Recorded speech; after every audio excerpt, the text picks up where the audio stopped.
RedScriptStudio presents Living Vicariously in the Trauma That Binds series, Dante's Requiem.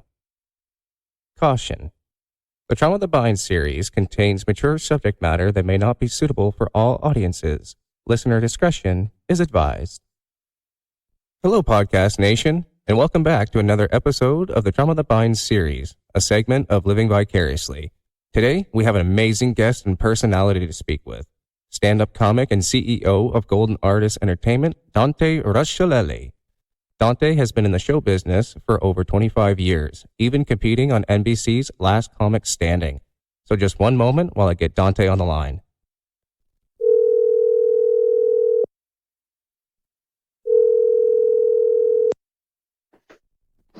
Hello? Hi, Dante. Yeah, Hey, it's Tim from RedScriptStudios. How you doing today? I'm great, buddy. How are you? Not too bad, thanks. How's your day? Oh, that's been good so far. Yours? So far, so good. My wife and I were just out checking out our garden.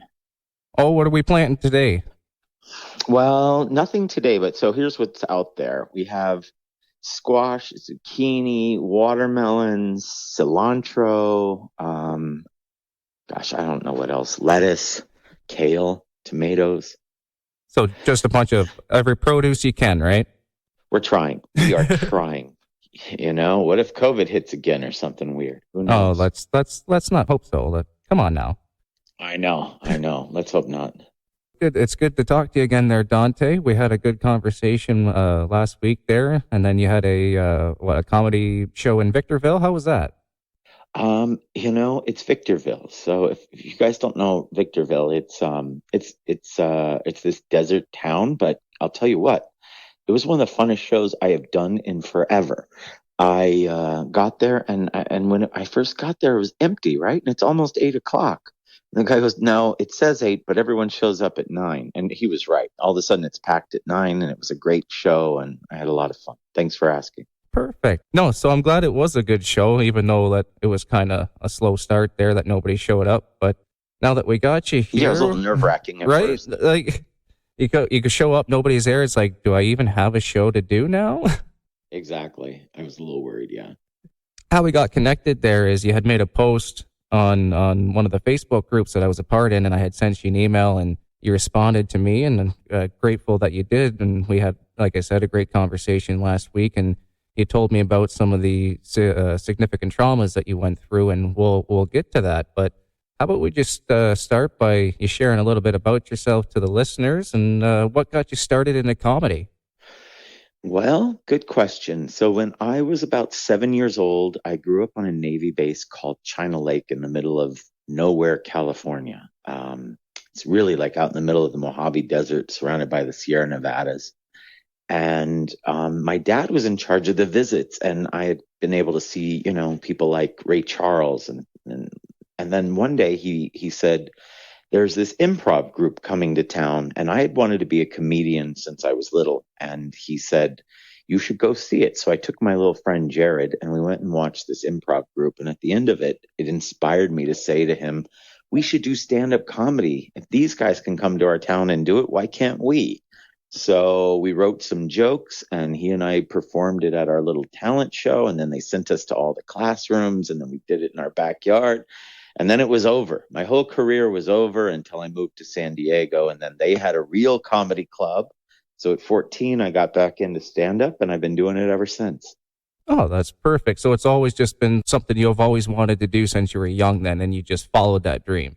Absolutely. I've always wanted to act and be a comedian and, direct movies. And I grew up and did all those things. I'm very, very happy and lucky. I feel very grateful, especially coming from that small town. I mean, we had to go to a bigger town to go shopping for, Christmas and things like that. We basically had a grocery store and whatever. Oh, I know. Small town living is definitely not easy. Yeah. Right? Yeah. Right. When you go to another bigger, smaller, shitty town just to go clothing shopping, you're like, oh, man. Before we got the Walmart here in town, we didn't even have a Walmart about 5 or 10 years ago. So we would have to go to London or Kitchener to do the same thing. Go get clothes, go to Walmart, do some decent shopping. Bakersfield. It was terrible, terrible growing up there. I mean, I liked growing up in the town. I'm not mad at the town. I'm just saying sometimes growing up in a small town, there's not as much to do. And then, when your parents take you on vacation, finally you're like, oh my God, you mean there's two-story places and elevators? What? There's a world out there. Right. Yeah, the whole world seemed magical outside of where I lived. Not that where I lived was bad, but just I always wanted to get out. No, for sure. Like we always have to have our start somewhere, but we always have that dream or path to want to get out of our town, go follow somewhere else. And you right. And you did that, and you have a very extensive career. And it's astonishing. No, seriously, man. Like it's crazy. I had when you made that post on on Facebook there, you basically had outed yourself that, hey, you may not know me, but I'm so-and-so. And when I had replied to your email, I was like, yeah, you're right. I unfortunately don't know you, but now after knowing you, I'm just so glad that we were able to connect and I get to know your career and get to do this conversation with you. Well, what a nice thing to say. So yeah, just to kind of add to that, I am writing a book right now about my life. And, the part we both didn't mention is I have this company where it's an entertainment company. So we make movies and I am a talent manager. And so a lot of the stories are going to be about celebrities and things like that. But there's everything in that book. And what I had posted was basically stuff from my book saying I've had an interesting life. I've done this, I've done that. And I think you picked up on a couple of the things, that there was trauma in there and an interesting story besides, Yes, I definitely picked up on there because there was quite a lengthy list of situations you had been a part of or a witness to. And again, we'll get into all of that there. But when it comes to your career so far, what have been some of the highlights along the way? It's like I said in that little blurb I said, yeah.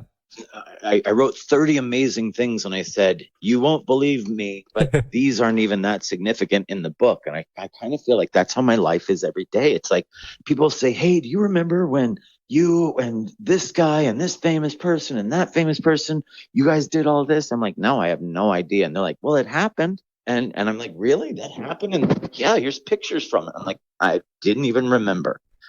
But if I could give you some of the highlights that probably made me cry at the time that I couldn't believe happened. When I was into boxing, I got to box Muhammad Ali in just a fun, sparring match. But it was one of the greatest moments of my life. Richard Pryor let me open for him. And he was on my sitcom that I had on BET. That was probably one of the greatest moments of my life. Getting on Last Comic Standing was one of my favorite moments. My daughter being born, marrying my beautiful wife. Those are all like some of my favorite days in my life. This was a good one. When my peers voted me to be the abbot, which is like the president of the Friars Club in Beverly Hills, that was a good. That's one of my favorites. And what was your position as the abbot? So, well, that's, you're basically in charge. It's the owner and then the abbot. The abbot's in charge of the comedians and, decides the shows and who, it's just who's going to be a friar. It was one of those things where you had to be voted in by your peers. And I never thought in my wildest dreams they would ever pick me. Larry King, I think, was the last one before me. Oh, wow. Yeah. But, I've just had this weird magical life. I just came in at the right time. Most stars that you know of that are in the comedy world or acting world that are around my age, like around 50, maybe from like 45 to 55, I'm friends with or started with most of those people. I remember being at the Comedy Store with all these unknown people like Joe Rogan and, I don't know, I could name 1,000 more people. Chris Tucker, it's just been a crazy life. I went to high school with Faison Love. He's that actor he's the black manager in Elf. He's in all of the Jon Favreau movies. Oh, okay. Yeah. He's Big Worm in Friday. Yeah, he and I went to high school together. I went to college with a guy named Eric Bishop and helped him get into stand-up. He changed his name to Jamie Foxx and now has an Academy Award. Yeah, like I said, it's been a crazy life. I'm trying to figure out a title for my book, and it's so tough because it's not just a book about, celebrities or even just my life story. There's so much in there. I ran for mayor of Los Angeles. I boxed Muhammad Ali, like I said. I did this, I did that. I'm the only warm-up guy for movies. Anytime, a movie had like 10,000 extras in it, they would call me in because those people would need to be on set for 5 days. So they would give me prizes like cars to give away and tell them jokes for 16 hours when they're not filming, just to keep them there, because they don't pay 10,000 extras.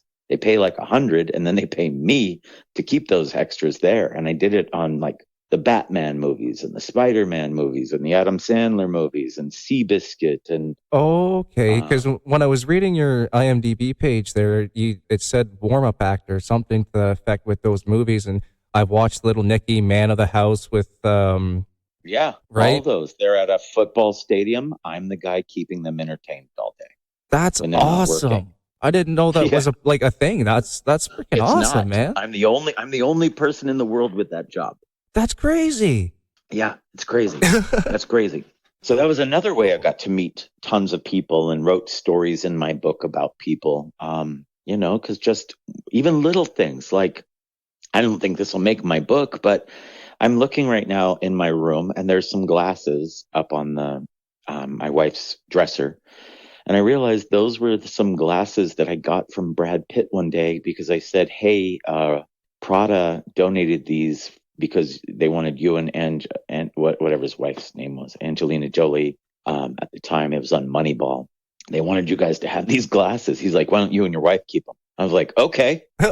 I'm like, those are my Brad Pitt glasses. Those are my wife's, Found a bag of money. It was basically this really nice Louis Vuitton fanny pack. Like alone, that right there is probably a couple grand, right? Then you open it up. There's a nice wallet, probably Louis also. And inside there's money and everything else. I don't keep what's not mine. So my first instinct is to look to see if there's an ID. I find it and I say to my wife and daughter, I say, hey, tomorrow we're going to go drop this off. I think I know this guy's address. There's no phone number. So it's like an apartment, right? It's in Westwood, California, which is part of LA. Okay. And we go down there and this lady says, oh, yes, I do recognize this. Give me a second. I'll call him down. And she says, yes, is the prince there? And then she goes, okay. Then she turns to me. He'll be right down. Turns out this Saudi prince comes downstairs, thanks me for finding this, offers me a reward. I say no. I give him my card. We leave. The next day, his man, I don't know what you would call him, shows up to my house with gifts from, I guess they went to Tiffany's and bought my wife a bracelet. They bought me these, I don't even know what kind of glasses they are. But everything he bought was just outrageous. It was crazy. And that was just one more day in the life. And then the next day, something else happened. It's been a crazy, crazy life, my friend. Well, and that's just like not even the tip of the iceberg from what you've been telling me. And with all these activities that you do, comic, producer, director, actor, writer, just fucking everything, man. Like, how do you balance it all? I wrote for Joan Rivers on Fashion Police for years. And what was it, Proud Boys? Or when the Proud Boys beat me up. Oh, right. That was a different thing. That was different. So, yeah, it's just been a wild, fun life. I mean, really, like, it's so crazy. I don't know if I attract good and bad or what happens, but I'm definitely a magnet for things. I feel it, because most people might see one crazy thing in their life, maybe 5, right? Maybe meet 5 celebrities, maybe meet 5 political. I don't know how my life has turned out like this, but it has. And it's not just because of comedy or directing. Take away everything I've ever done in this business, I would still have 1,000 stories. Even my wife's dad is interesting. And he didn't tell us this until he almost died. And it wasn't even him who told us. We took him into the Veterans Association, and the man says, oh, you were on the USS Turner. Your ship pulled John Glenn out of the ocean. He's like, I pulled John Glenn out of the ocean. I was like, oh, my God. You didn't think to tell any of us this? Apparently not. Apparently not. Jesus. when we were talking last week is you had mentioned something. I can't remember who called you it, but they had mentioned that called you God's witness because you're always witnessing these events. So some nice lady, it was just a lady. So, yeah, I end up posting a lot of things online of, things I've witnessed that, I'll pull out my video camera. And this woman, she said to me, she goes, I've been following you for a while, and I feel like God puts you in the right place at the right time so that you can be a witness for all of us. And I was like, that made me cry instantly because I didn't know why things were happening. And maybe that is why. Maybe it's not. But either way, the fact that she said it and said it to me was good enough for me. No, and that's completely fair. I just couldn't remember if it was a relative, but yeah, no, it's no, it's just some nice lady. Some people, I get very lucky. There's a lot of really mean people on the internet. And every once in a while, if you post anything political, you'll always have people call you names. But for the most part, I would say 99% of the time, I don't get that kind of stuff. But I also don't put it out there. I'm not mean to anyone else, I'm not going around being a jerk to anyone or putting you down. As a matter of fact, all I want to do is lift people up. And I can tell that from you. And you've done that with me. And as we had mentioned, even just today, nice right? Of you to say. Yeah, that was very nice of you to say. But I meant everything I said to you, and it is all true. And that packet you sent me, talking about everything, was so professional, more professional than the professional shows that I do. Oh, well. You'd be very proud. Thank you, Dante. Damn you. Now I'm going to get choked up on here. Okay, you're allowed to. I'm probably going to cry a lot on this. I'm just not there yet. And that's okay. Men are allowed to cry. We are allowed to cry, Dante. By the way, I've been trying to stop myself from crying. I cry daily, all the time, every day since I was born. I do. But I need to not cry over everything. Really. Like I told you last time we talked, I'm an empath. And so if you tell me something sad, I'm going to feel it. I'm going to see it in my head, even if I don't want to. And I'm going to take it in and probably carry it with me for a really long time. But that's okay. I thought everyone did that. And until like my wife and you and other people kept going, no, you're an empath. Most people aren't. I was like, what do you mean? Everyone cared about everybody all the time. And like I mentioned, you just don't know until you've been told or get a realization for that factor, right? You know what else writing the book made me realize? You don't realize that you're having an interesting or good life until you go to write it down, or it's a good old days memory. You know what I mean? Like I always have to remind my family, I'm like, look, so what if we've had all these tragedies? Right now, in 5 more years, when we look back, these will be the good old days. Again, they're part of the good old days. The good old days aren't just like a 5-year period when you're 7 to 12 or something or whatever it is. The good old days are anytime you're having a good life, But it is true. Like when those things were happening to me, it didn't seem like anything special at the time, like helping a guy in college do comedy. I wasn't like, oh my God, someday he's going to be famous and then watch, you know what I mean? Like it was just a friend in college and I helped him get into this comedy club and he did very well. And now he's famous. I didn't make him famous or anything. I just was there and witnessed part of his journey. Well, not just that, you kind of gave him also the tools to start out, the tools to help him succeed. Sure. But those, I don't know. I learned something a long time ago. I wish I could remember his name in this moment. It makes me sad I can't because he's passed on. But there was a comedian at this festival I went to in Vegas like 20 something years ago. And the first thing he said when he got up on stage was he goes, hey, comics, your job is to give other comics any free advice that you can because we're all brothers. And I never forgot that.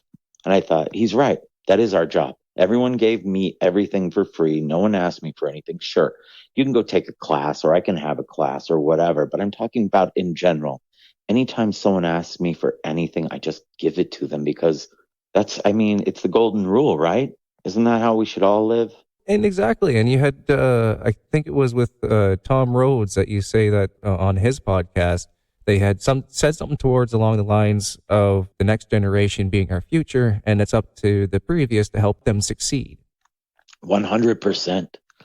100%, and not just in comedy. I'm sure that that's what he and I were talking about, but just in life, I look at my daughter's generation as the one that can help save us. I thought ours would be it. I thought mine would be it. But I think you don't realize when you're a kid that those mean bully kids are just going to grow up to be mean bully adults, you know? You think people are just going to mature, and that they don't tell you everything as a kid. They don't tell you that as you get older, you only your body changes. You know what I mean? Unless you're like making your brain smarter and changing with the times, those people who are mean in high school are basically just going to be the same assholes forever.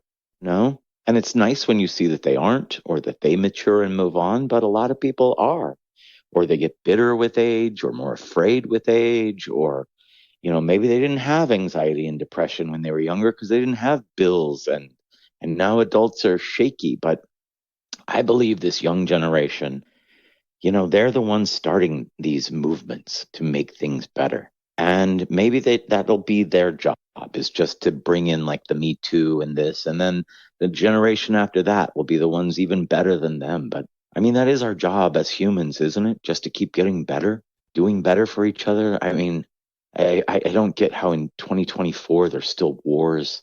I mean, aren't wars silly? Aren't they? Like, okay, so a bunch of people killed a bunch of people in a location. Who wins? How do you know who wins? Why don't we just play Monopoly and see who wins? You know what Well, I mean? Like, and yeah, I don't and get what you're doing. I completely understand that, especially with the war thing.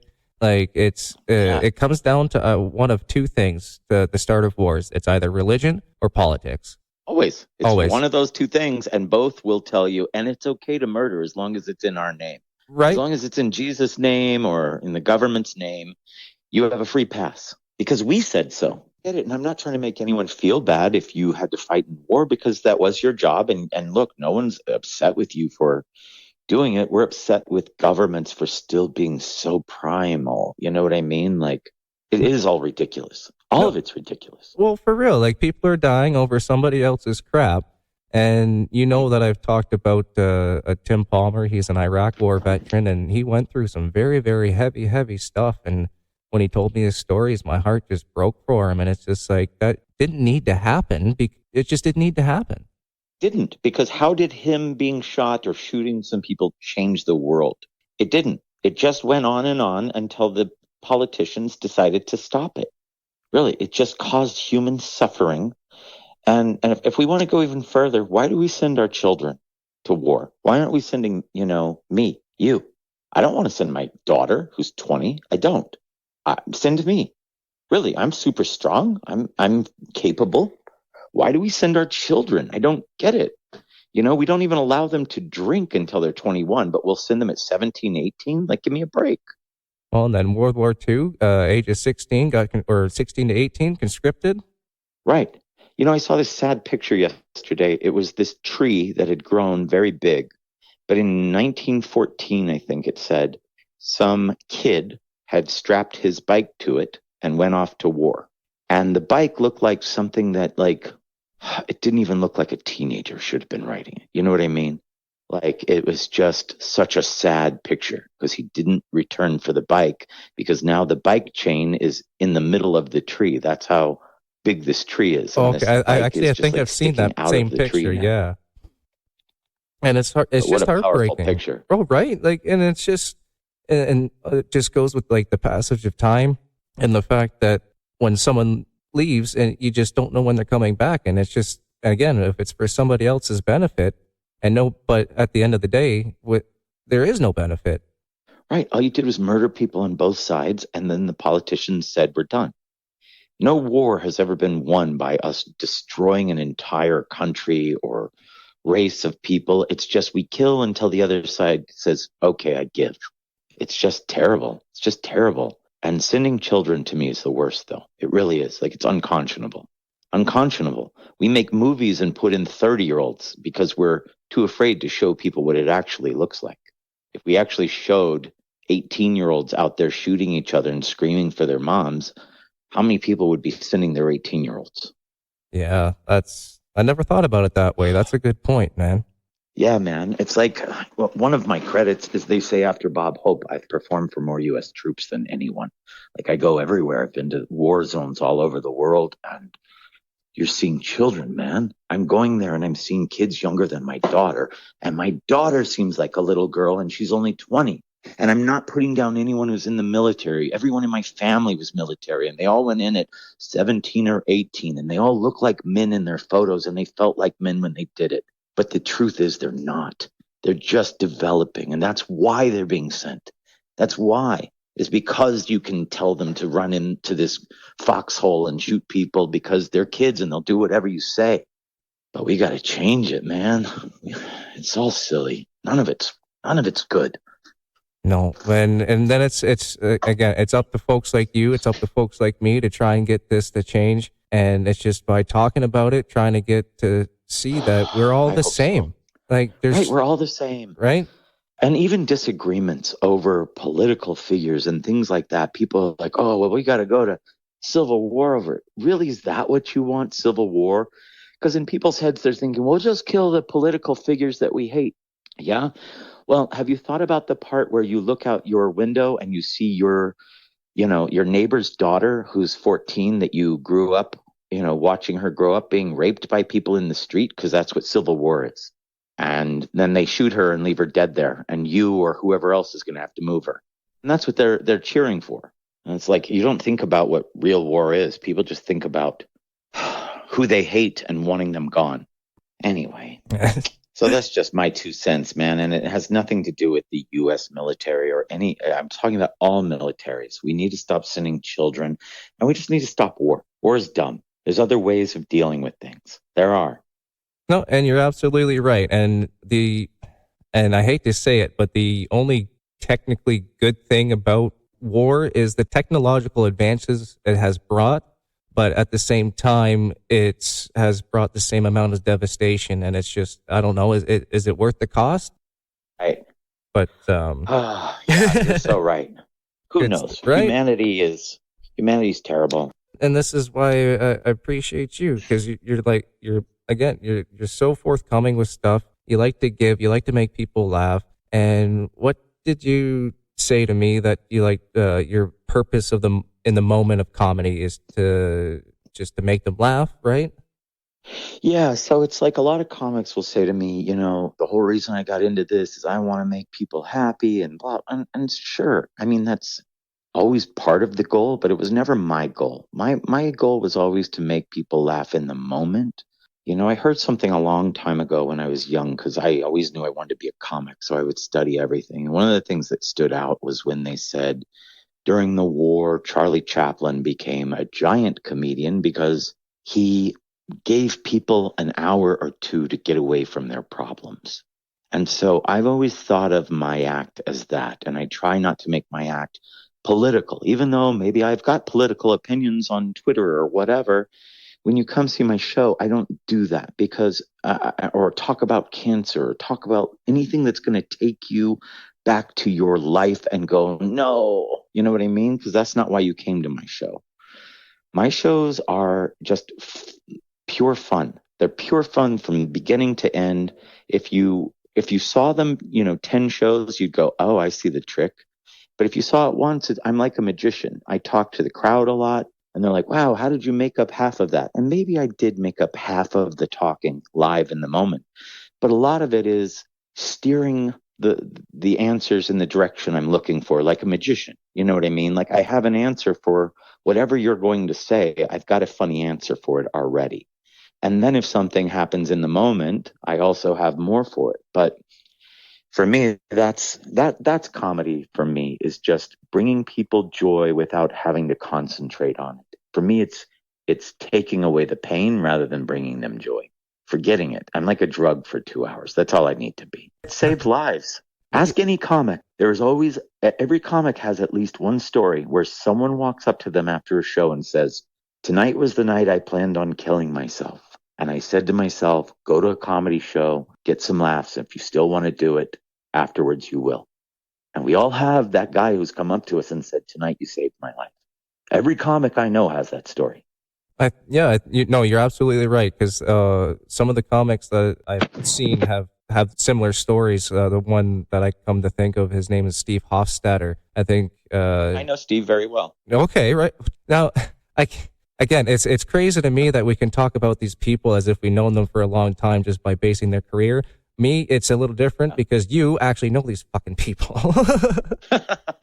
Yeah, I've known Steve a long time. He actually, I met, I always remember him for this. When he left LA like 15 years ago and moved, I don't know where he moved, but he had this going away party, and Mr. Belding from Saved by the Bell, his real name is Dennis Haskins, ended up coming to that party. And he and I met that night, and then we ended up running comedy together at Rolling Stones. Had a club here in LA for a while.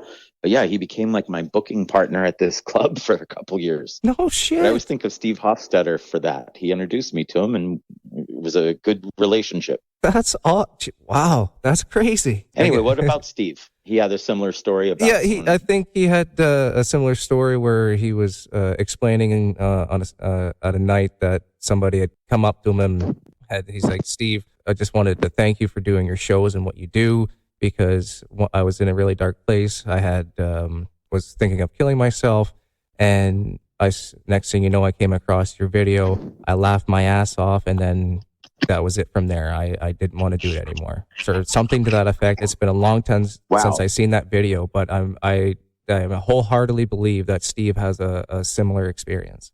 Wow. Yeah, I'll have to hit him up. But yeah, so many comics have this same story as me. It's so crazy. And then when we were talking before, you gave a jumper some money to get some lunch to save his life. What happened? Oh, the jumper. So yeah, let's get into some. This one isn't as traumatic for me because it ends with a happy ending. So as I told you, what had happened with me was June 3rd, 2020 is COVID, right? We're already in the middle of COVID, and I have a big client coming to my house, and I'm sitting in my yard waiting for them. All of a sudden, there's helicopters above my head, all these police cars. I go outside, and I see like a 20-year-old kid in the streets. The cops have their guns drawn. Now there's a grandpa getting out of this nice car, and they're trying to get him to go to his knees, and he's screaming that his knees are bad and he can't. And so I start screaming at the police, what have they done? And they won't answer. So now I pull out my camera and I start filming. Next thing you know, with my loud mouth, all my neighbors start coming out, and I'm still screaming. And finally I hear a cop say, I don't know why we pulled them over. A helicopter told us to pull them over, and then they took off. We've been here for 45 minutes. So I repeated that out loud to the crowd, and now the crowd's like, let them go. So they do. Anyway, that went very viral. And from that moment on, I just thought, you know what? When I see something in LA, I'm going to pull over and film it. Why not? It's COVID. I'm not working. No one's doing anything. So I was doing that, and one day I look up and I see these helicopters and police cars, and there's a man on top of a roof wanting to jump. So I pull over and I just start filming. And it's not like I would go there to yell at police or anything. It was just, that happened on that first time. Every once in a while I would be sassy if someone, tried to give me trouble. But my whole point was to be a witness. Anyway, after about an hour, I see the fire department pulling their ladders down and driving off. And then I see the police all get back in their cars and drive away. And the man is still up on the roof.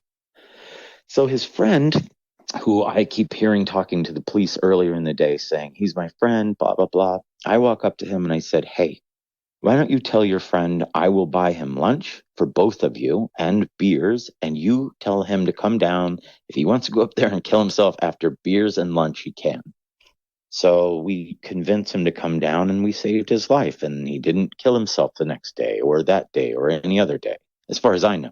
But yeah, so it was, there's a million things that happened to me, especially during that year when I was filming. But another one that I didn't know had a good ending, and I told you this as well. My wife was getting her hair done at a private residence next to Echo Park, and she texted me saying, I'm done. So I was parked at the lake doing some work in my car. I pull out, and as I come to this light that's green, cars are blowing through, but there's a man in the middle of traffic, Hispanic man, holding up this blonde baby that is limp, and probably maybe a year and a half old girl, and blonde, and no one's stopping. They're just like, I'm getting home. I don't care if there's a dead baby on the side of the road. So I have a convertible, and I asked the man what's going on. He goes, she's not breathing. I said, get in the car. So I start to apply the Heimlich maneuver, and it's not working. But the problem with the child is you're supposed to flip them upside down. And I'm trying to explain that to this man that barely speaks English. So I quickly say to Siri, get me to the nearest hospital. She's trying to get me directions. Now I'm driving on the wrong side of the road and honking, making cars move to get out of my way because it's 5 o'clock traffic and it's bad and cars are moving for me. I get up to an intersection and I see that there's a cop in the road about to drive forward, and I stop my car in front of his car. And he looks like he's going to, shoot me, but I jump out with the dad and the baby, and we hand him the baby, and he does it just right. He flips the kid over, but at this point I leave. And I drive back to my wife, and the minute she gets in the car, she goes, "What's wrong? What are you okay?" And from that second, I just scream cried because I thought I had a dead baby in my car that I couldn't save. And I think it took me at least 5 minutes to stop scream crying. And I finally told her everything I told you. And we went home. And because my wife is a nice lady, she checked the news. And sure enough, there was this nice report on the news that showed me driving up. I guess they used his camera footage from his car or something. But the girl lived. She lived. Thank God, because man, that really killed me. That was going to give me some serious PTSD for the rest of my life if she didn't live. Well, like the panic is real at that time. Right. The panic's real. You and I talked about this. No matter what happened with the girl, that scary moment will never go away. Exactly. Right. Because I had told you about that incident that when I had that client for the airport, and after I finished, you're just like, well, Tim, the panic was real for you at that time. And I was like, Dante, yeah, you're exactly right. The panic is real. Right.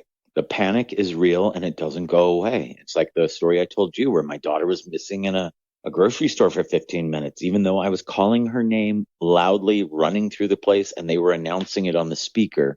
This dip didn't hear any of it and was fine the whole time. But the panic was real. And that's the scariest things that can happen, It's just kid stuff. So, yeah. Anyway. So, I mean, speaking of kids, this wasn't probably the first tragedy I ever experienced, but I think I told you my first day of 11th grade. Yes. Very first morning, I walk into the bathroom. Class hasn't even started. While I'm at the urinal, I hear scuffling. I look over and 3 kids shuffle into the bathroom. And one kid ends up with a butcher knife in his stomach and the other 2 run out. And that was my first day of 11th grade.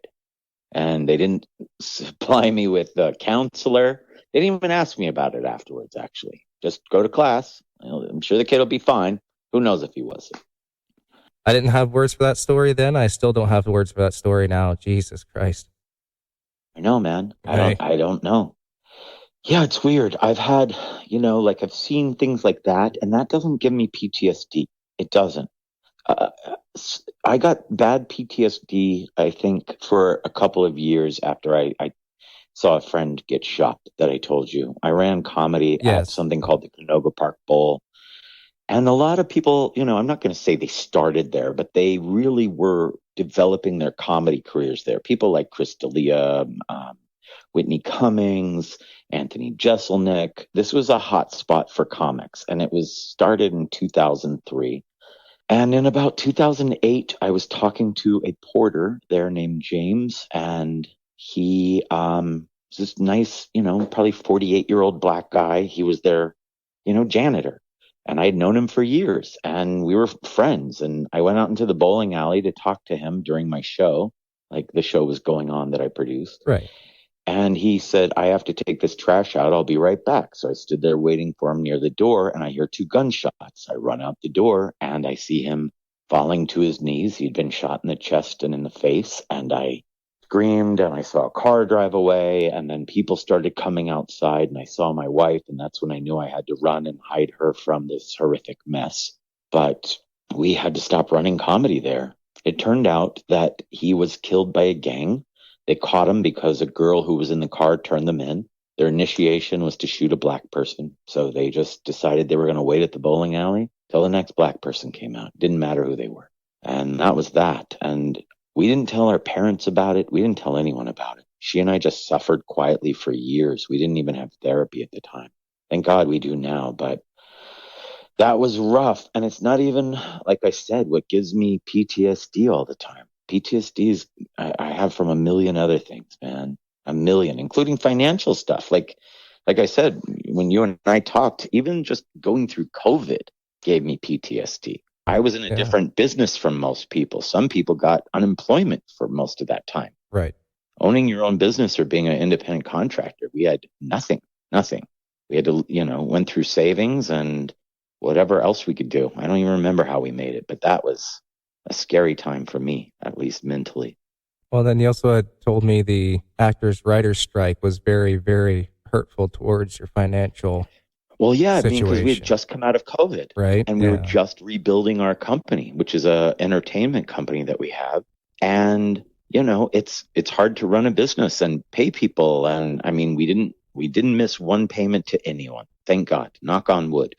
We have to pay for something that's called the breakdowns. Those are the auditions for all the actors. And we had, managers that worked for us that get commissions and pay. And we never missed a payment. It was just that it was the hardest thing I've ever had to do.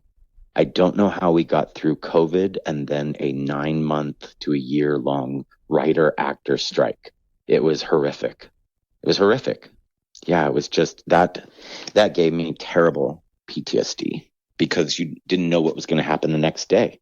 And now you're doing therapy to kind of help cope with all that stuff now, right? Is what you're saying? So no, not for the financials. Like that stuff was just like in a moment thing. We all go through things like the financial stuff, but no, I have a therapist to help me deal with death mainly is Right. what I suffer with. Like my entire family got wiped out within the past 12 years. Starting 12 years ago, I lost my brother, then my sister died. Then, Rebecca lost her stepmom, then she lost her best friend, and then we lost another best friend. And then I lost like literally every year. I told you I lose about 2 comic friends a month. So that's like 24 people a year. And I've been a comic 37 years. Add that up. It's a lot of dead people.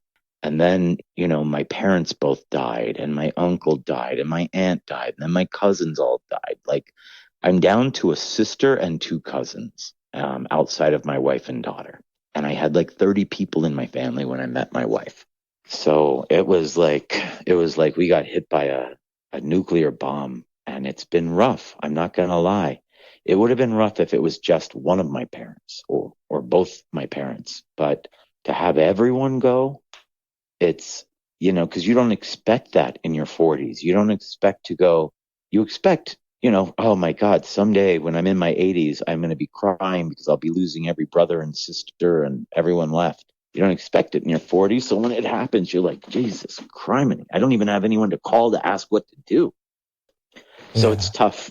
No, you're absolutely right. It is tough because I can't, again, I can't speak to that part of the situation because you told me like when you were going through your financial situation, you couldn't call mom, hey, I need a couple $100 to help out for groceries or this or that. And that broke my heart when you told me because it's just like, well, I can, and it's not like bragging or anything. And it just hurt me that it's just the fact that I could and you couldn't in a way, if you understand me. Right. I hate to say it, but you know what I'm missing that you have that I'll never have again is unconditional love. My wife can leave me. My daughter is closest, but a parent, that's unconditional love. I mean, my daughter could rob a bank and I'll love her forever. And I can't, I mean, my wife treats me better than anyone ever has on the planet. She's the best wife. I mean that. Like, she is perfect to me, but she's not unconditional love. She may say she is, but if I say something stupid tomorrow, she could leave me.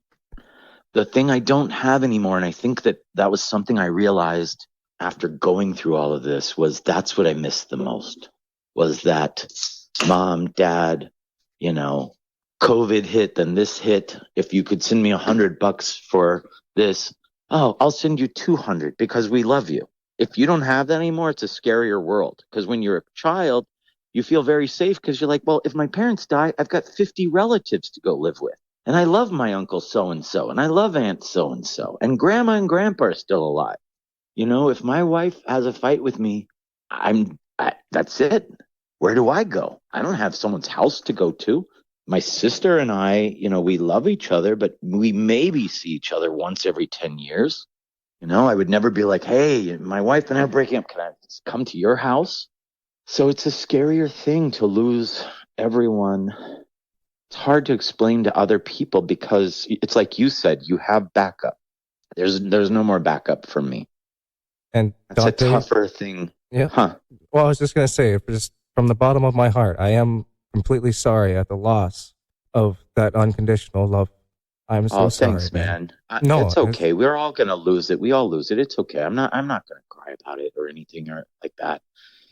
But I did figure that out, that is what it is. It's the unconditional love, and that's what makes you so lonely. That's why people are always like wanting their parents back. Sure, they may have lost a brother or sister, but you always hear the parent part. I wish my mom were here. I wish my dad were here because no one else loves you like that. No one is going to say, I love you. I know you did that stupid thing. Or why do you need $200 for groceries? They're not going to say that. Everyone else will. And that's okay. I had it. What's interesting is for most of my career, up until 12 years ago, people would always be like, oh, you must have a crazy, terrible life to be a comedian. Most comics I hear are just depressed. Did you have a shitty childhood? I'm always like, no. I always used to say to people, I feel like I'm the only comic with a perfect Brady Bunch life. I would always tell people, I'm like, no. I had very sweet parents, very supportive. I like all my brothers and sisters, like no one's dead, all those things. And then they're just all gone one day. And that's okay because, you've got your tragedies and I wouldn't want to trade those for mine or mine for yours. And we're all going to go through our stuff. We are. We are. And that's okay. And it's like I told you, and I hope it helps. And you used it in an email back. So it did stand out. But I told you I went to that landmark education, yes. and after paying $400 and sitting there for three days from Friday till Sunday, they only taught us 2 words, but those 2 words were worth every dollar. So what? So what? So what? We're all going to be gone soon. Enjoy it while you're here. Be good to those that are here with you, and if they go, they're going to know you loved them. Really, I don't have any regrets with my family. It's not like I'm like, man, I wish my dad was here one more time so I could finally say I love you.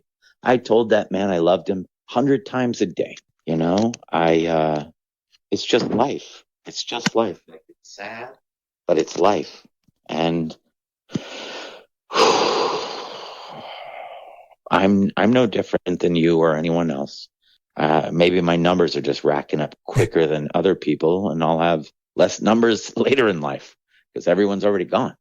But it happens to all of us. And like I said to you, trauma is trauma. It can't be compared. It can't be compared. You're right. What you go through and what I go through can affect people so differently.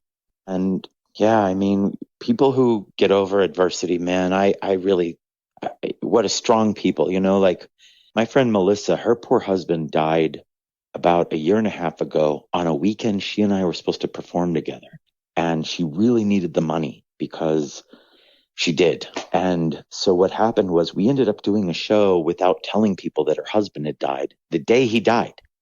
And these were friends coming to see me and my friend perform in San Diego, but she had sold this club out and needed the money. And if she had announced that her husband died, she was afraid no one would show up.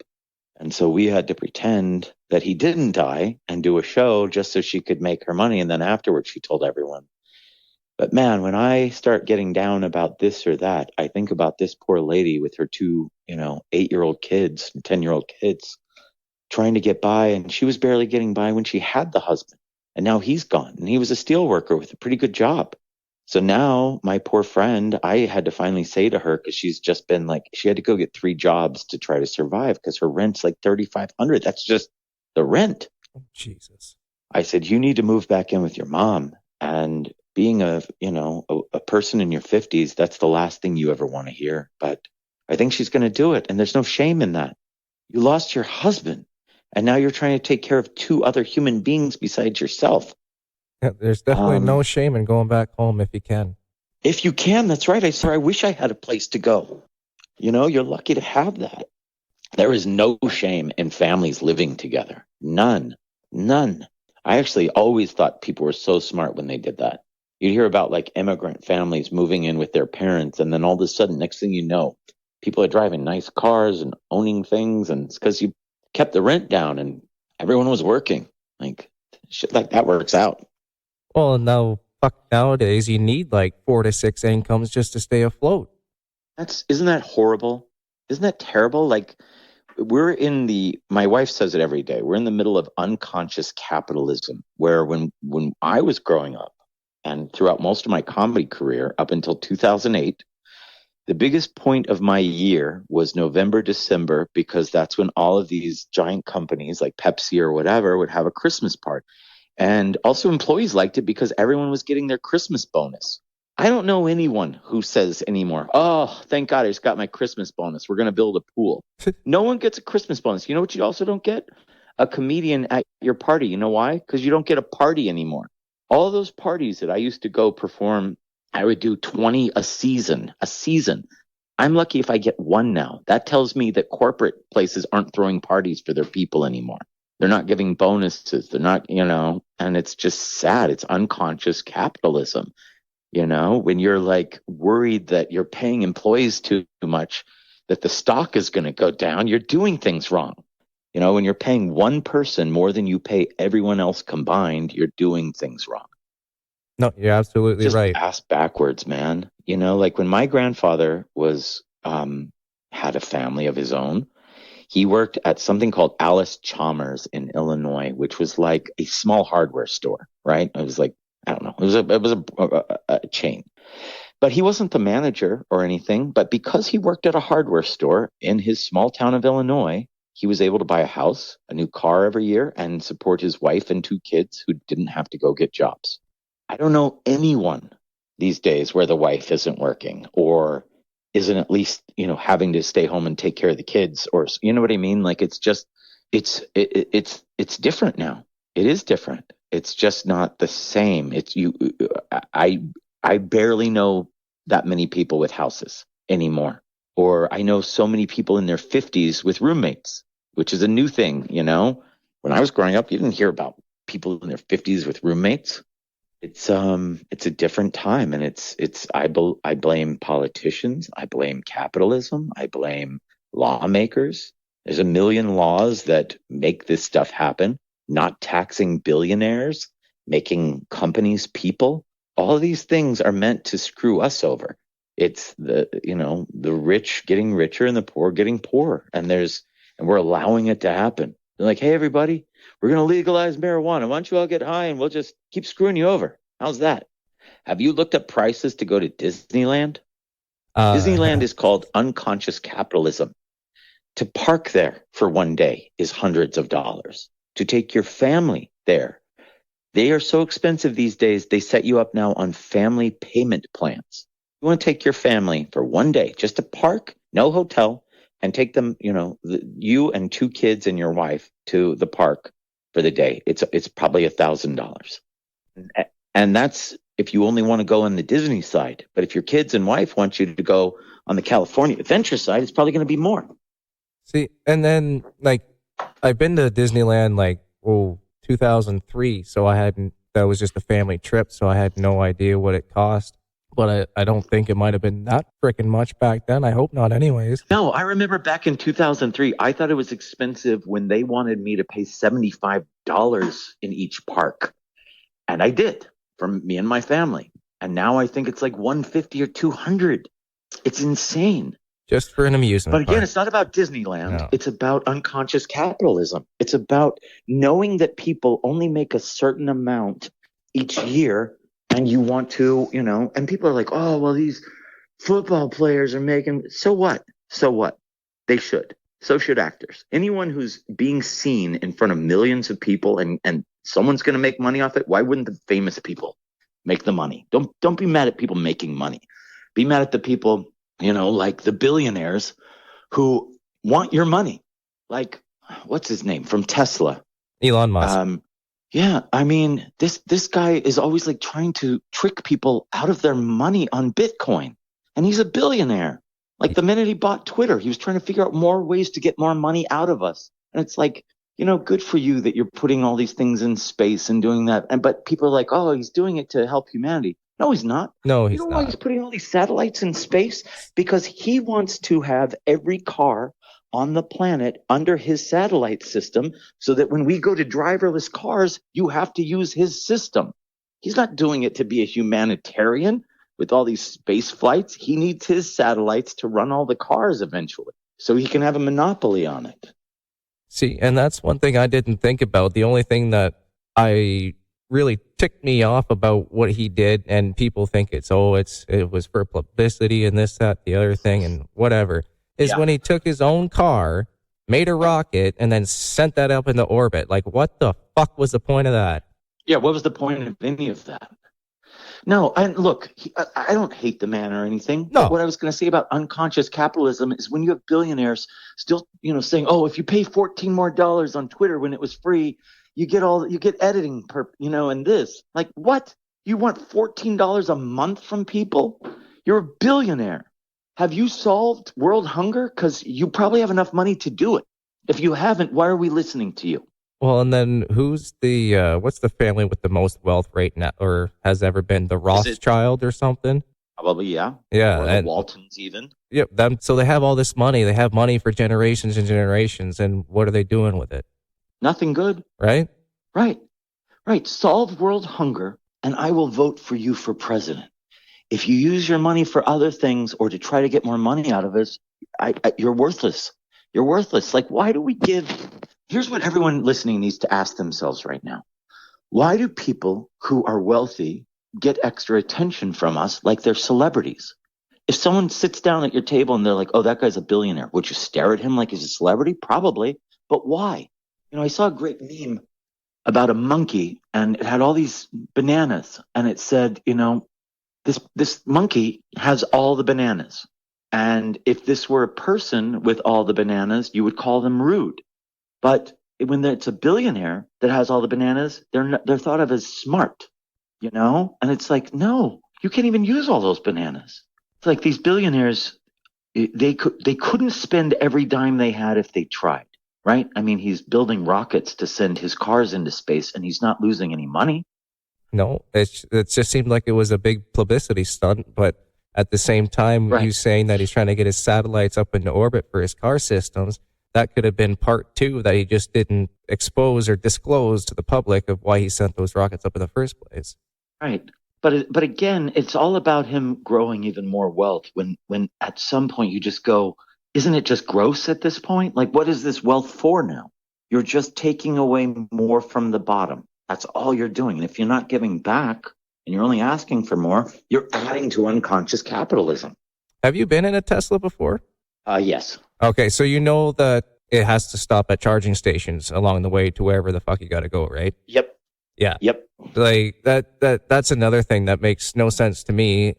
But when he first rolled that out, it was free if you had a Tesla. Now you need a membership or else you can't charge your Tesla at a Tesla station. Right, because he wants more money. Right? All of this is about money, trust me. He's not trying to help the world by putting stuff into space. It's all about him making more money. It's unconscionable. But speaking of money, you poured a lot of money into Bro, What Happened?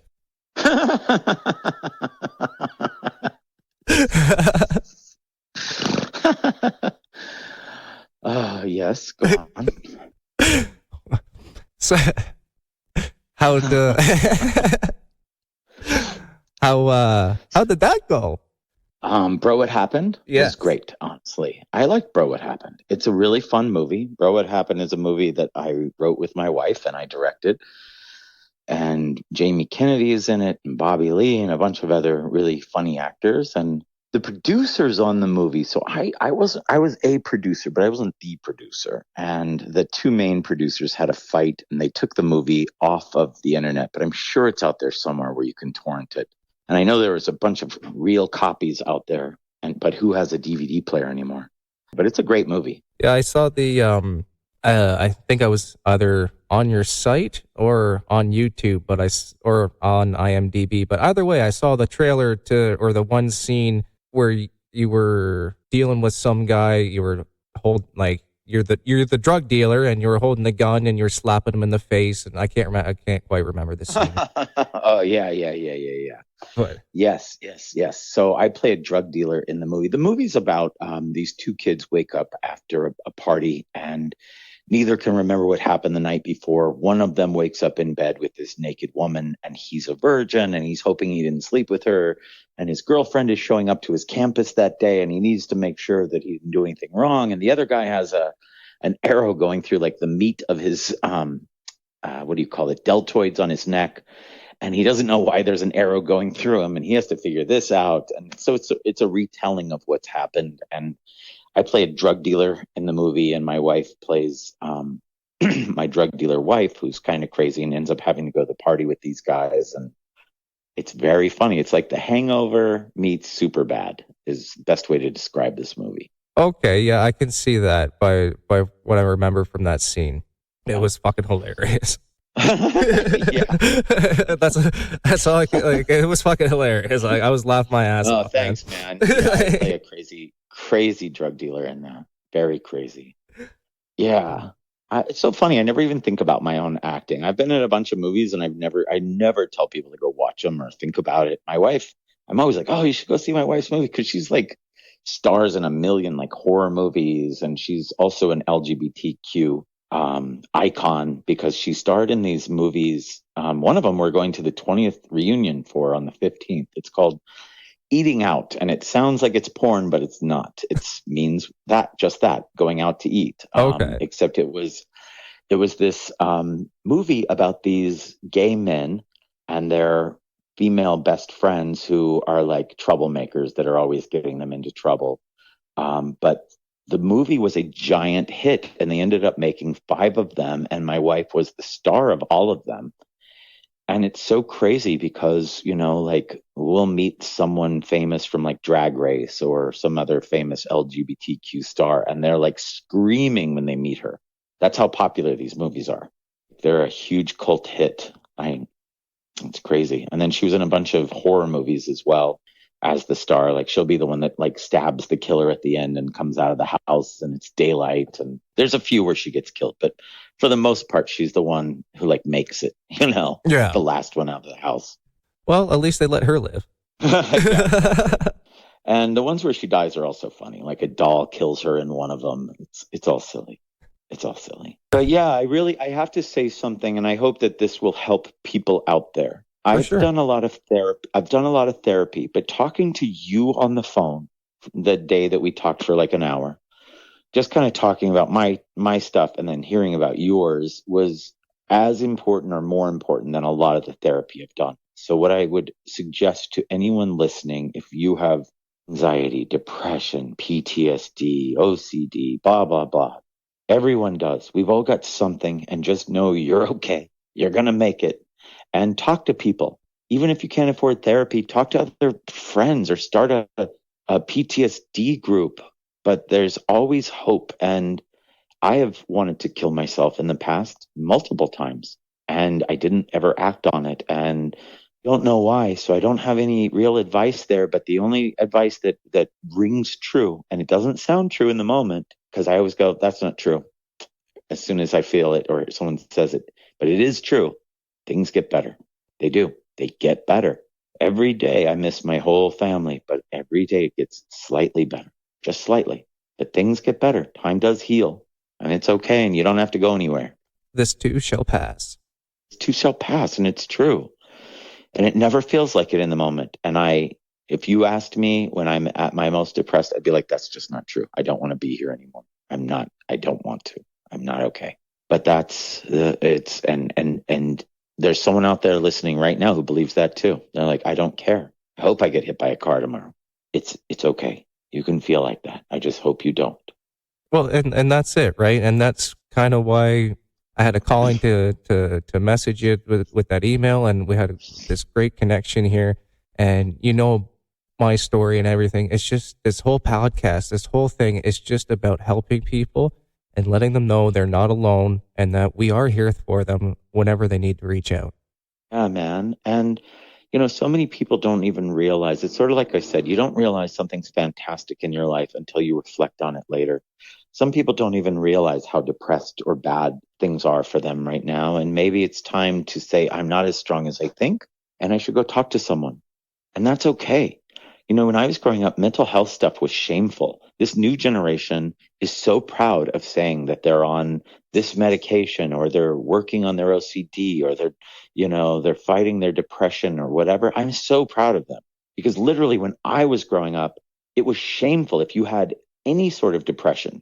I mean, if you watch the movie Stand By Me, there's a scene where Corey Feldman is fighting with this guy whose dog just chased him out of a junkyard. And the guy says, "Oh, your dad's up in the loony bin with all the other loonies." And it always stood out to me because, he says how his dad was a soldier and came back from war and had PTSD. But listen to how that movie portrayed the dad, not as like this hero with PTSD, but, oh, he's up in the loony bin with all the other loonies. And that was how everyone acted. My mom was always like, "Oh, never see a therapist. If that's like saying you're crazy." And in some ways, I'll tell you something depressing. And I think I told you this.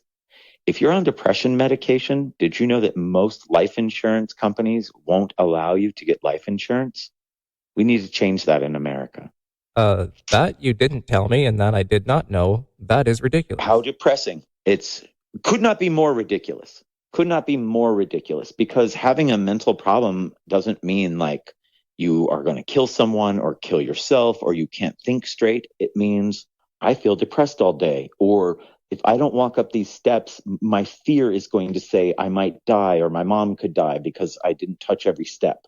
That is just, it's like having something wrong, a twitch in your arm. Let's fix it. It's not shameful. It's just a brain's another part of your body that needs to be fixed as well. We're always, it's the scars on the inside no one sees, and that needs to be healed. Like, you can get a cut, you can get amputated or whatever, you can get a prostate. Like, it doesn't, like, you can physically see that there's something wrong.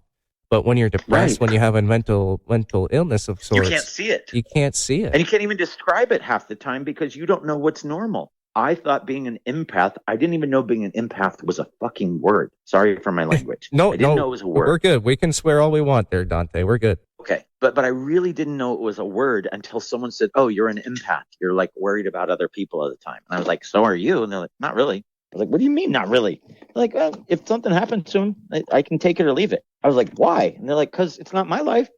I'm like, "But they're another human being. Don't you care about?" And they're like, "I mean, I care, but it's not going to affect my life." I was like, "That is so crazy. I guess people are just different." And I never knew it.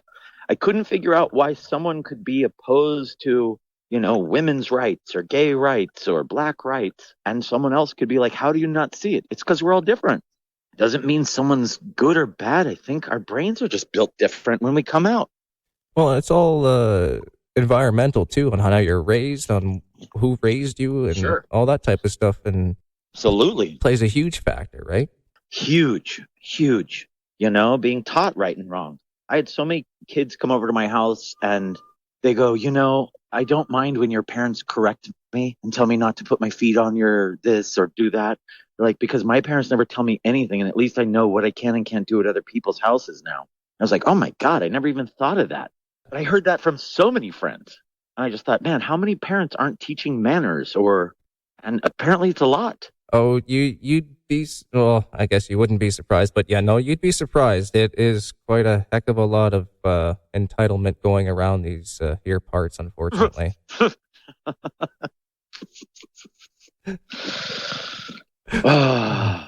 So that's my story, man.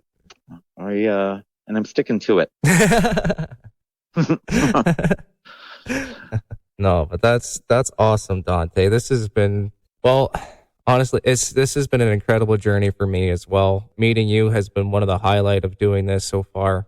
Holy cow, thanks for saying that. Well, no, seriously, like, I have no words to express how, I just no thankful words. And grateful and whatever the fuck else the synonyms we can come up with for just you accepting my email. You gave me a platform to talk to someone that wasn't a therapist, to someone who also has things going on and was open back with me. And I appreciate you. So how's that? And you should appreciate you. You should. And everyone out there needs to realize their own value and be grateful for what we have. You know, my wife is really good at making me feel better about things. We went to Hawaii once. And I'm like, man, I sure wish I lived here. She goes, why? I'm like, I like drinking pineapple juice out of a tiki mug. She goes, why don't you buy yourself some tiki mugs and some pineapple juice and drink it back in Los Angeles? And I went, you are so much smarter than me. But she is, and she's always giving me good advice. And it's good to have a support system like that, I guess is what I'm trying to say. No, that's absolutely right. It's definitely good to have a support system. Well, shit, maybe I should have Rebecca on next time. I know. She is really smart. And you know what else I love about her? She really reads everything. Like, we just planted this garden and she knows everything about every vegetable out there. When I go get something done at the doctor, she tells me everything about what I'm going to get done. It's incredible. And so when you asked earlier and I said that my wife was this incredible wife, I truly meant it, because you see these couples out there and sometimes you wonder, God, do they even like each other anymore? And sometimes they don't. I went on a comedy tour with this couple that we loved. We loved each of them individually, but they didn't love each other anymore. And you could see it a mile away, and they ended up breaking up. But that was okay, because guess what? They're probably better off not doing that to themselves every day. And they're probably going to find someone who is going to be their muse and lifts them up. And it's okay not to have the same job for 100 years. It's okay to change your mind in 5 years and go, hey, I did nursing. Now I want to do this, or now I want to go do that. There's no rules, you know? When I grew up, you get married, you go buy a house, and you have to work your job till you're this age, and then you retire. And now we don't have to do anything we don't want to do. We don't. And it's hard sometimes to change your life, and it takes effort, and sometimes it takes sacrifice or hurting. But if it's worth it in the end, it's worth doing. I went through a terrible divorce, and not that she and I hated each other or anything like that, but it was divorce. It was the breaking up of a family. And I cried every day hard, because I had been the stay-at-home dad, and now my daughter was living with her mom 20 minutes away most of the time. But in the end, my daughter is a happier daughter. And she goes, you know, I'm so glad you and mom don't live together. I'm so glad she found someone and you found someone, because if I had to live with you two together, I don't think my life would be the same. And she's right. And neither would mine. Go find happiness.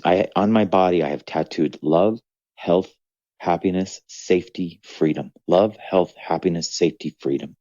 The reason is there was a joke on television on a show called Taxi where Christopher Lloyd is talking, and he got bumped on the head or something, but he's a genius, right? Like everything he said is true and genius. And all of a sudden he goes, and here's the keys to life. And all of a sudden, I don't remember what happens if an airplane goes by, but the whole time he's talking, you can't hear a word he says, right? And then at the end, I think he gets bumped on the head again, or whatever happens to where he can't remember anything. And people are like, we couldn't hear you. What did you say the keys to life were? He's like, I don't remember. So I always thought, what are the keys to life? And I realized, sure, money helps, but that's not in this, because it's love, it's health, it's happiness, safety, and freedom. You would change any of those in for money if you had to. So that's why money doesn't count. Sure, go get that money. But if you have love, health, happiness, safety, and freedom, you have everything. You have everything. So those should be your goals. Sure, add money to it. But I'm just saying, like, if you don't have your health, you would pay anything for it. If you lost the love of your life, you'd pay anything for it. To get your parents back, you'd pay anything for it. Your freedom, you'd pay anything for it. Love, health, happiness, safety, and freedom. It's on my chest, near my heart. Forever, because those are the things I live by, and maybe that'll help someone else. No, that's awesome, Dante. That's you see those stupid fucking live, laugh, joy fucking signs all over the place that people don't think mean anything, but yours actually means something, and I appreciate that. Thanks, buddy. I mean it. I really think that those are the keys. If we can concentrate on love, health, happiness, safety, and freedom, you could be the richest man on earth. You can. And it doesn't have to be monetary, because if you're rich in all those things, a rich man can't buy them. If they could, they would, because what else are they going to spend their fucking money on? And I can't tell you how many rich people I know can't find love. I mean, super famous, wealthy people who just can't find love, whose health is shit, who can't find happiness anywhere. They thought they'd be happy if they made money or if they got a house or if they got this. They don't realize that happiness is going to, start coming in when they get their therapy and when they forgive their mom or their dad or whatever it is it's not inside that house. It's not inside the money, or maybe it's nothing, but it's depression. Depression isn't, real all the time. It's not like, if for people who don't have depression, they don't understand it. So they think, what do you mean? You're just depressed? Well, go get happy. I told my wife earlier today, there was a 2-hour period where I said, I have serious anxiety and depression. She goes, what's wrong? I said, absolutely nothing. I said, I couldn't be happier. Honestly, I just wish the feeling went away. Yeah, no, my wife, she has the same kind of issue sometimes. She'll look kind of off and whatnot. I'll be like, hey, babe, what's going on? She's like, I'm just feeling off. I'm feeling anxious. So I'm like, anything particular, anything triggering? And she's like, nope, it's just kind of how I feel. Yep. Yeah, it's crazy. And who knows? I never had that my whole life. What triggered it? I don't know. Did it happen because of the death? I don't know. Did it happen because my wife has anxiety and depression and she put it upon me? Maybe. I don't know. But whatever it is, I'll deal with it. And so what? And so what? Right. And so what? Big deal. I loved being on your show, my friend. Thank you for having me. I'll do it again and again, and I hope we stay as friends. Dante, of course. Like I said, I want to keep in touch. I have so extreme, profound respect for you and your career. And to have you as a friend, I can't express that in words right now. Like it's well, good. I really like you, buddy. I've told my wife this multiple times this week. I said I was looking forward to today even. And I did. I enjoyed it. It actually inspired me to kind of want to get together with other men and women or whatever in maybe some sort of support group just to talk, because it did help. It helped talking to you. That's awesome, man. I'm glad. Man. So thank you for what you're doing. You should be very proud of yourself. You're very professional. You're doing things right. And if anyone's telling you you're not, maybe they're jealous. Maybe they wish they could do what you're doing. Well, if I've come to realize if everybody could do it, they'd be doing it. Correct. Yep. Right? You got that right. But I've probably taken up too much of your time. You probably got a show tonight there, Dante. So I'll let you go. I just have a lot of celebrities I got to try to get work for. I got to go back to submitting them on the auditions all day and taking their calls because I've been hitting send to voicemail since we've been on here. I was going to say, yeah, you've been probably ignoring some important calls for a bit now, so we'll let you get to that. And I don't care about that. Well, Dante, thank you for everything. No, thank you. I appreciate it. From the bottom of my heart, Dante, thank you, and we definitely will be in touch, my friend. I appreciate you. I can't wait. Take care. Bye. Take care.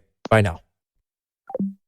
And that, everyone, was the man, the myth, the Hollywood legend himself, Dante Ruscellele. You can find Dante just about everywhere online, but especially at comicdante.com and Golden Artist Entertainment in Hollywood. Check out his comedy tours, web seminars, and stay tuned for his memoir in progress. This has been the Trauma That Binds series, Dante's Requiem, a segment of Living Vicariously. Production copyright 2024 by T. Douglas, proprietor of RedScriptStudios. If you love what we do, please support our cast by donating, becoming a patron, or by purchasing studio merchandise.